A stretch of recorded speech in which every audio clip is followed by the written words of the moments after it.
Oui, enfin moi je dirais un mot, puis Axel de son côté, parce que je crois qu'on n'a peut-être pas eu le même ressenti. Bon, moi je suis restée les 2 jours et j'ai écouté. Il est vrai que moi je considère qu'à partir du moment où on fait plus de rencontres et plus de dialogues, c'est toujours quand même bénéfique. D'abord parce qu'on se connaît mieux, etc. Ceci étant, il faut bien reconnaître que les prises de parole dans cette. D'abord, c'est compliqué, c'est très limité. On ne pourrait pas s'étendre comme on le fait par exemple ici. Mais surtout, on se rend bien compte que ce sont toujours les mêmes. C'est ou les pays qui ont d'énormes problèmes à l'heure actuelle, que ce soit les Italiens, que ce soit les Grecs, je l'ai dit tout à l'heure. Bon, et puis on a aussi des prises de parole de gens qui ne sont pas forcément sur la même ligne.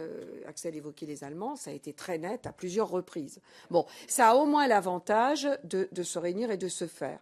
Où je partage peut-être ton pessimisme, c'est vrai aussi que plus on est, non, ça veut dire que plus on est, et moins c'est simple de faire émerger des choses simples. Simplement, je crois qu'il était nécessaire que la Commission se rapproche du Parlement européen, et de la même façon que le Parlement européen ne peut pas fonctionner tout seul sans que nous soyons associés. La preuve, on a quand même cette Commission des affaires européennes où, par le biais transversal, ah non, mais l'impact, c'est autre chose, mais tu peux au moins donner une coloration à ce qui peut être fait, c'est déjà pas si mal. Voilà. Et ceci étant.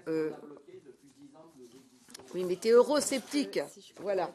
Et je passe la parole à Axel qui est tout à fait optimiste. Oui.